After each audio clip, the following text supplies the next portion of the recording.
وفضلوا سهرانين هما الاتنين، وأنا دخلت نمت وأنا في عز نومي، وطبعا حسيت بحاجة غريبة جدا. صحيت مفزوعة لقيت بابا واقف على راسي.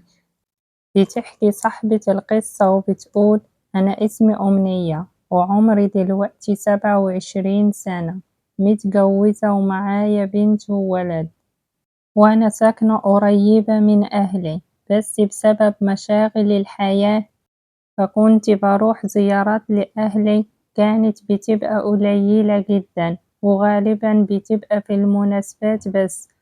وماما طبعا كانت بتتواصل معايا في التليفون على طول ويعتبر يوميا، بس كانت بتبقى زعلانة جدا علشان احنا مش بنروح عندها. وهي كانت عايشة في البيت هي وبابا ومرات أخويا اللي مسافر، وأنا وأختي كنا متجوزين بس كنا فين وفين لما بنروح نزورها، فكانت بتلومني على كده كتير جدا، وأحيانا كانت بتصمم إنه إحنا نروح نزورها أنا والأولاد، وأنا كنت برتب أموري وبروح أنا وأولادي، وكمان بتصمم إنه إحنا نبات عندها. ماما وبابا كان عمرهم في السبعينات والحمد لله كانت صحتهم كويسة جدا، بس بابا في الفترة الأخيرة كان بيعاني من مشاكل في الذاكرة.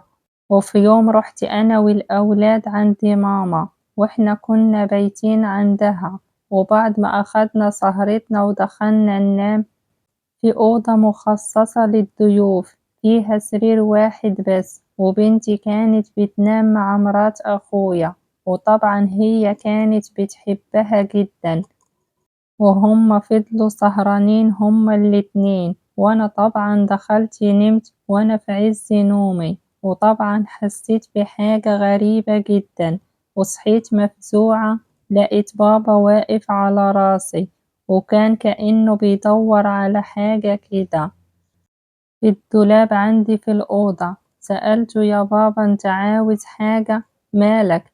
قال لي: لا مفيش حاجة، معلش ان انا قلقتك، وراح خارج من الأوضة، بس انا مركزتش خالص في الموضوع، واليوم عدى عادي وما كانش فيه حاجة خالص، وانا ما كنتش مركزة بحاجة.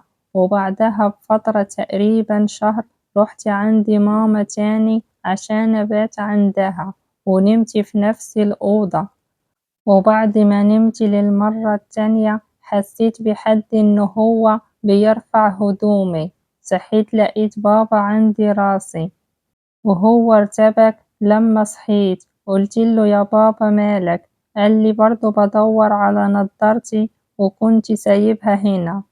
وأنا قمت أدور معاه بس ملقيناش حاجة، بس المرة دي حسيت إنه في حاجة مش طبيعية. ولليوم التاني كنت بايتة كمان عند ماما، والمرة دي بقى أنا ما نمتش، وعملت نفسي إن أنا نايمة لحد ما البيت هدا تماما، ولقيت بابا داخل الأوضة عندي، وكان بيروح عندي مباشرة ناحية السرير اللي أنا كنت نايمة عليه، وكان بيحاول إنه هو كمان يعمل حاجات مش كويسة.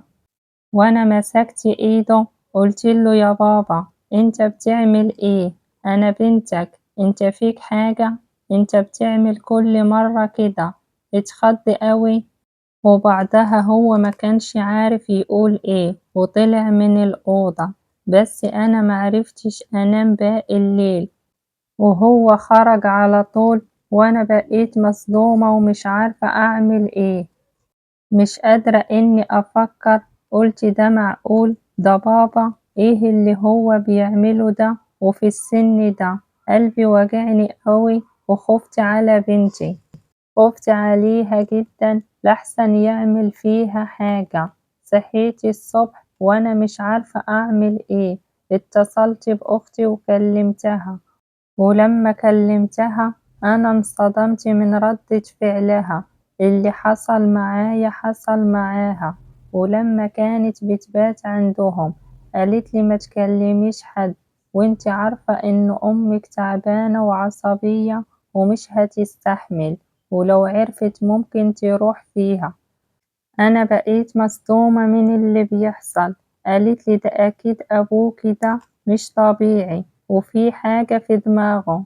وطبعا أنا ساعتها ما بقيتش عارفة هو عمل كده كمان مع مرات أخويا أو مع حد تاني من البنات ولا إيه اللي بيحصل. وأنا بصراحة فضلت بتكلم أنا وأختي كتير بس معرفناش نعمل أي حاجة. ولما قفلت مع أختي فضلت أفكر مع نفسي، ما بقيتش عارفة حاجة ومش عارفة أعمل إيه. أقول لماما ولا أروح أواجه بابا ولا أعمل إيه؟ وهل ده طبيعي في السن ده ولا هو بيعمل كده حبا في الموضوع؟ بجد أنا ما بقيتش عارفة أعمل إيه. وكنت عايزة أروح أسأل مرات أخويا عشان أعرف هو عمل معاها كده ولا ما حصلش حاجة. وخفت إن أنا أسألها أكون بفضح أبويا. وأنا من بعد اللي حصل معايا ومع أختي ما بقيتش ببات عند ماما. كل مرة أروح لها زيارة بس آخر النهار برجع على بيتي. لكن ماما مصممة إنه إحنا نبات عندها. بس أنا مش عايزة أقول لها حاجة على اللي بيعمله بابا، لأنه اللي بيحصل ده محدش يستوعبه ولا أي عقل يتقبله، لأنه اللي بيعمله بابا ما ينفعش. وأنا خايفة جدا على بنتي إنه هي تبات عند أمي لا يروح يعمل فيها حاجة من اللي هو بيعمله. بجد أنا ما بقيتش عارفة أعمل إيه.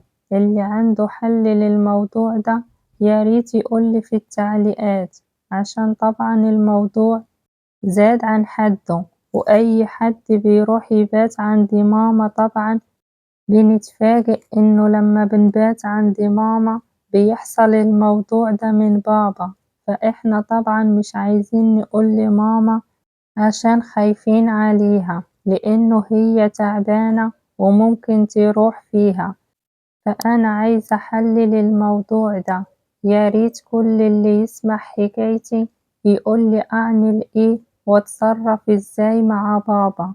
أنا عارفة إنه هو تعبان وعنده مشكلة في الذاكرة، بس خايفة إنه هو يكون بيمثل علينا وبس، وإنه هو كويس وما فيهوش أي حاجة.